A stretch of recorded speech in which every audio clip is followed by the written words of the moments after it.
যুক্তরাষ্ট্রের কানসাস সিটিতে আর্জেন্টিনার আলজেরিয়ার ম্যাচ কভার করছেন আমাদের সহকর্মী মুজনা বিন তারেক। বিস্তারিত তার কাছ থেকে একটু আপনাদের জানাতে চাই। সরাসরি যুক্ত হচ্ছেন তিনি আমাদের সাথে। তারেক, বিশ্বকাপ অভিযান শুরু করলো বিশ্ব চ্যাম্পিয়ন আর্জেন্টিনা। এই ম্যাচের আগে স্টেডিয়াম এলাকার সার্বিক পরিবেশ কেমন দেখেছেন এবং নিশ্চয়ই ভক্তরা জয় প্রত্যাশা করছে? হ্যাঁ, নিঃসন্দেহে আর্জেন্টিনার ম্যাচ এবং দর্শক উন্মাদনা থাকবে না সেটা হয় না। তবে কানসাস কিন্তু আমরা এখানে আসার পর যেটি বারবার বলছিলাম যে এখানকার আকাশটা বেশ পরিষ্কার একদম।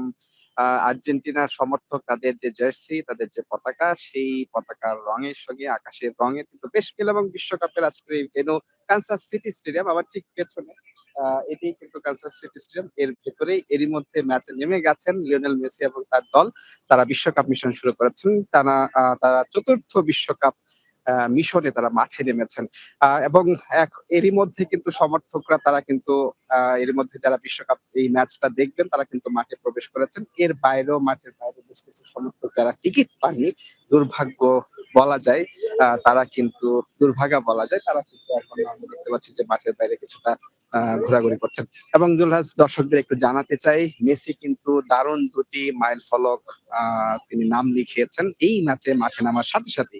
তার একটি হচ্ছে ক্রিস্টিয়ানো রোনালদো এবং কুয়েতের ফুটবলার মুতাওয়ার পর তৃতীয় ফুটবলার হিসেবে 200তম আন্তর্জাতিক ম্যাচ তিনি আজকে মাঠে নেমেছেন।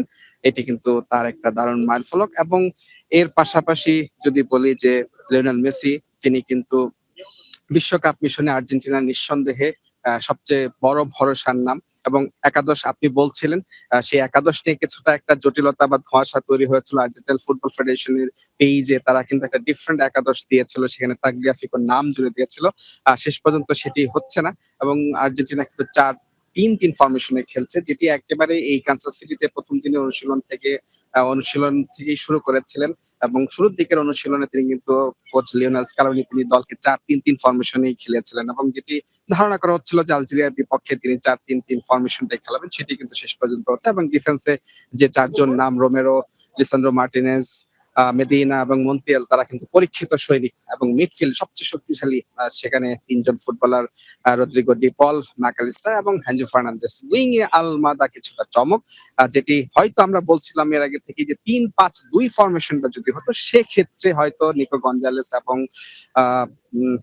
হুলিয়ানো সিমিওনেকে আমরা হয়তো দেখতে পারতাম। এবং নাম্বার 9 এ লাউতারো মার্টিনেজ শেষ পর্যন্ত স্কালোনির ভরসা, এবং হুলিয়ান আলভারেজ তিনি সুস্থ হয়ে ফিরলেও তাকে হয়তো কোচ স্কালোনি কিছুটা সময় দিচ্ছেন।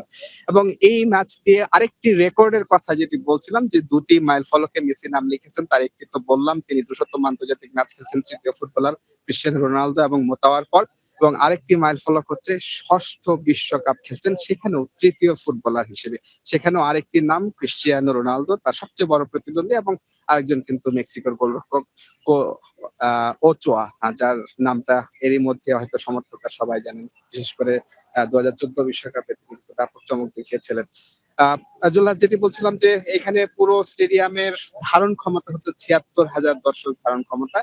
সেখানে প্রায় পুরোটাই, অধিকাংশই কিন্তু দর্শক বা চেয়ার গুলো কিন্তু আর্জেন্টাইনদের সমর্থনে থাকবে। এবং এই কানসাস শহর বেশ কয়েকদিন ধরে মাতিয়ে রেখেছেন আর্জেন্টাইন সমর্থকরা। আপনি দিনে দুপুরে রাতে যখনই যাবেন দেখবেন তারা দল বেঁধে উচ্ছ্বাস, গান, এবং সবচেয়ে বড় কথা যে এই কানসাস বারবিকিউ এর শহর হিসেবে পরিচিত, তারা কিন্তু এখানে এসে বারবিকিউ এর সাথে তাদের সেই উন্মাদনাটা বা সেই উচ্ছ্বাসটা তারা প্রকাশ করছেন, বারবিকিউ করছেন। এবং আপনি জানেন যে বিশ্বের সবচেয়ে বেশি গরুর মাংস খাওয়া হয় আর্জেন্টিনায়, এবং বারবিকিউ তাদের নিশ্চয়ই সেখানে বিফ বা গরুর মাংসটা ছিল।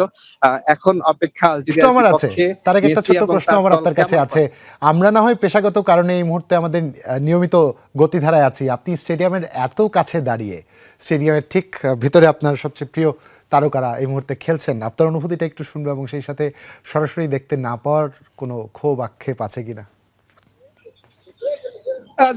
আমরা যেহেতু টেলিভিশন মিডিয়া, আমাদের কিন্তু কিছু ফিফার পক্ষ থেকে কিছু রেস্ট্রিকশন আছে। আপনি জানেন যে কপিরাইট ইস্যু এবং ব্রডকাস্ট বিভিন্ন ইস্যু আছে, যে কারণে আমরা চাইলেও কিন্তু মাঠে বসে খেলা দেখতে পাই না, যেটা পত্রিকা বা প্রিন্ট গণমাধ্যম বলে তাদের কিন্তু সেই সুযোগটা অনেকাংশেই আছে। এটা নিয়ে আক্ষেপ নেই, এটা আমার প্রফেশনের জায়গা এবং আমি নিজেকে সেভাবেই তৈরি করেছি। প্রিয় দল বা প্রিয় ফুটবলার বা হাই ভোল্টেজ ম্যাচ হচ্ছে, আমার কাজ বিশ্বকাপের খবর দর্শকদেরকে জানানো। এবং দর্শকরা নিশ্চয়ই মাঠে বসে খেলাটা দেখছেন, আর মাঠের বাইরের যে ঘটনাগুলো সেগুলো কিন্তু দেখার সুযোগ খুব একটা হয় না।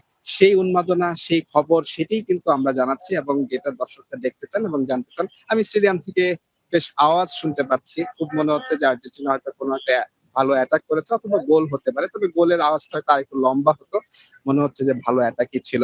জোলা যেটি বলছিলাম যে আক্ষেপ নেই, একেবারেই আক্ষেপ নেই। বিশ্বকাপের খবর জানাচ্ছি এবং সবচেয়ে বড় কথা হচ্ছে যে বিশ্বকাপের শহর বা বিশ্বকাপের দেশে আসা, এখানকার যে উন্মাদনা, এখানকার যে রং, সেটা নিজের চোখে দেখা এবং আমার চোখে দর্শকদেরকে দেখানো, সেটার মধ্যে একটা আনন্দ আছে। সেই আনন্দটা এই মুহূর্তে উপভোগ করছি। জুলহাস।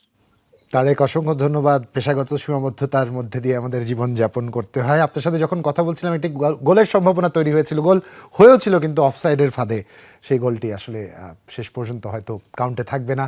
আপনি যা বলছিলেন সেই উচ্ছ্বাস আপনার কান অব্দি পৌঁছেছে, বাংলাদেশের প্রতি প্রান্তে পৌঁছে গেছে সেই উচ্ছ্বাস। ধন্যবাদ, আপনি থাকবেন সেখানে।